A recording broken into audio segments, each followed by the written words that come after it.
ខ្ញុំធ្លាប់ជួយយួនខ្ញុំបានរំលឹកឯកឧត្តមហ៊ុនសែនថាខ្ញុំជួយយួនរហូតដល់អស់រាជបល្ល័ង្ករហូតដល់ចំពោះលោកដល់ករីម៉ាតាអិនតាំជេងហេងចក្រពត្តិនិយមអាមេរិកទម្លាក់ខ្ញុំយកខ្ញុំទៅជំរះដែលខ្ញុំជាអ្នកផ្នែកអាជាតិខ្ញុំជួយយួនដោយសារតែយួនប្រយុទ្ធយកឯករាជ្យឲ្យមាតុភូមិខ្លួនហើយចង់ឲ្យមាតុភូមិខ្លួនបានរួមមកគ្នាជាក្រុមមួយគឺវៀតណាមខាងជើងនិងវៀតណាមខាងត្បូងយួនជាមនុស្សកពើវាជាកពើអកតញ្ញូប្រមាថខ្ញុំមួយថ្ងៃនិយាយទាំងអស់ហើយមិនចេះចាប់ខ្ញុំបានរំលឹកឯកឧត្តមហ៊ុនសែនថាយួនជាមនុស្សកពើវាជាកពើអកតញ្ញូប្រមាថខ្ញុំមួយថ្ងៃនិយាយទាំងអស់ហើយមិនចេះចាប់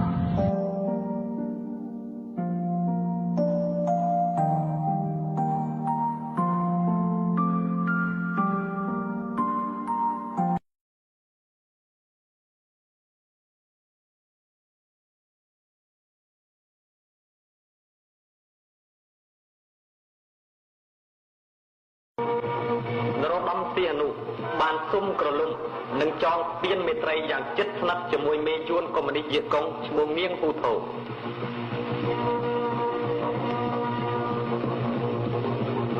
ដោយហេតុនរោត្តមសីហនុបានខុបខិតសំគំនិតជាមួយយួនកុម្មុយនីសដូចនេះហើយ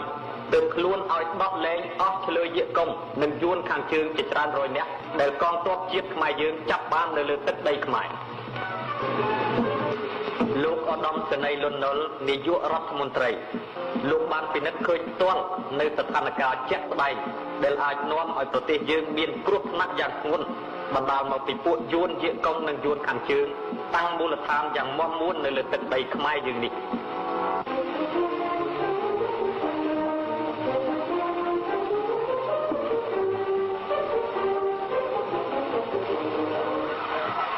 ប្រជារាស្ត្រខ្មែរឈឺចាប់នឹងការរំលោភជិះជាន់របស់យួនវៀតកុងនិងយួនកុម្មុយនីសខាងជើងដែលប្រើអំណាចឃោរឃៅមកតាំងមូលដ្ឋានទ័ពនៅលើទឹកដីរបស់ខ្លួន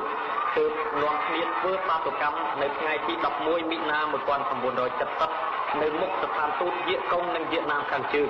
ដើម្បីទាមទារឲ្យពួកវាដកកងទ័ពនិងមូលដ្ឋានយោធាចេញឲ្យផុតពីប្រទេសកម្ពុជាយ៉ាងប្រញាប់បាតុកម្មនេះបានធ្វើឲ្យអ្នកតំណាងរាស្ត្រមានការចាប់អារម្មណ៍យ៉ាងខ្លាំង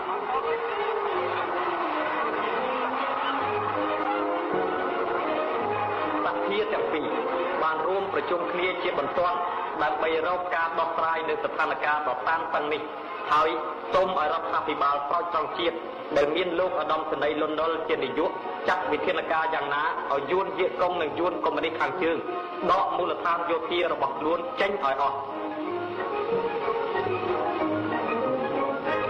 ដោយគោរពតាមឆន្ទៈរបស់ប្រជារាស្ត្ររដ្ឋាភិបាលប្រតិបត្តិជាតិក៏បានស្នើសុំតាមមធ្យោបាយសន្តិភាពដល់អ្នកទទួលខុសត្រូវវៀតកុងនិងវៀតណាមខាងជើងឲ្យដកទ័ពនិងមូលដ្ឋានយោធារបស់ខ្លួនចេញពីទឹកដីខ្មែរចំពោះអាយុជិតទៅប្រជារាស្ត្រខ្មែរមានកំហឹងយ៉ាងខ្លាំងចំពោះការរំលោភរបស់យួនវៀតកុងនិងយួនកុម្មុយនីសខាងជើងមកលើបូរណភាពទឹកដីកម្ពុជាទើបធ្វើបាតុកម្មជាបន្តបន្ទាប់គ្នានៅមុខមន្ទីររដ្ឋសភាជាតិតវ៉ាឲ្យរដ្ឋាភិបាលរិះរកវិធានការបោះសម្អាតមូលដ្ឋានយោធារបស់យួនវៀតកុងនិងយួនខាងជើងឲ្យអស់ពីទឹកដីខ្មែរលោកអិនតាំប្រធានរដ្ឋសភាបានទទួលសំណូមពររបស់បាតុករឲ្យសន្យាថានឹងនាំសំណូមពរនេះទៅជូនរដ្ឋាភិបាលឲ្យចាត់វិធានការតាមផ្លូវច្បាប់មានគំនិតរំលោភឲ្យតែនៅពេលនោះនរោត្តមសីហនុបែរជាប្រឆាំងនឹងសម្លេងប្រជារាស្ត្រខ្មែរហើយចេញមុខគាំទ្រយួនវៀតកុងនិងយួនកុម្មុយនីសខាងជើងទៅវិញហេតុនេះនរោត្តមសីហនុបានឈ្មោះថាជាអ្នកក្បត់នឹងប្រជារាស្ត្រខ្មែរពិតៗដោយខ្លួនមិនព្រមគោរពឆន្ទៈរបស់រាស្ត្របែរជាទៅកាន់ជើងយួនវៀតកុងនិងយួនកុម្មុយនីសខាងជើងទៅវិញដោយអនុវត្តទៅតាមរដ្ឋធម្មនុញ្ញជាតិសភាទាំងពីរដែលបានរួមប្រជុំនៅថ្ងៃទី18មិនិនា1970បានអនុម័តជាឯកច្ឆន្ទដកសេចក្តីទុកចិត្តទម្លាក់នរោត្តមសីហនុពីតំណែងប្រមុខរដ្ឋកម្ពុជាចាប់ពីថ្ងៃទី18មិនិនា1970វេលាម៉ោង13គត់ទៅ នរោត្តមសីហនុត្រូវអស់តំណែងជាប្រមុខរដ្ឋប្រទេសកម្ពុជាទៀតហើយ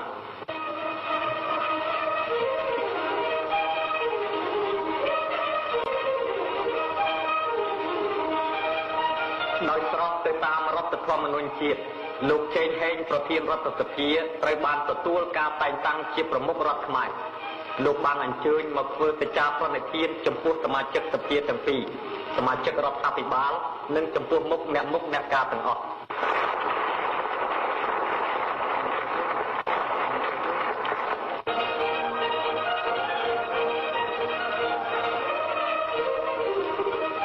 មន្ត្រីសង្ឃគ្រប់ឋានៈ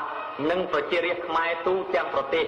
បានគាំទ្ររដ្ឋាភិបាលស្រោចស្រង់ជាតិរបស់លោកឧត្តមសេនីយ៍លន់នល់ដោយសោមនស្សគ្រប់គ្នា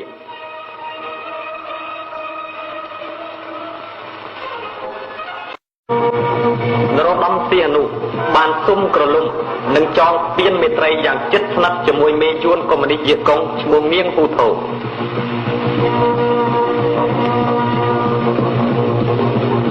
ដោយហេតុនរោត្តមសីហនុបានខុបខិតសំគំនិតជាមួយយួនកុម្មុយនីសដូចនេះហើយទើបខ្លួនឲ្យដកលែងអស់ឆ្លើយយាកុងនិងយួនខាងជើងជាច្រើនរយនាក់ដែលកងទ័ពជាតិខ្មែរយើងចាប់បាននៅលើទឹកដីខ្មែរលោកឧត្តមសេនីយ៍លន់នល់នាយករដ្ឋមន្ត្រីលោកបានពិនិត្យឃើញផ្ទាល់នៅស្ថានភាពជាក់ស្ដែងដែលអាចនាំឲ្យប្រទេសយើងមានគ្រោះថ្នាក់យ៉ាងធ្ងន់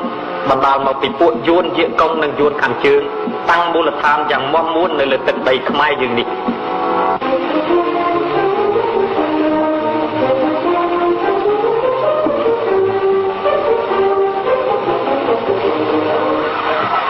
ប្រជារាស្ត្រខ្មែរឈឺចាប់នឹងការ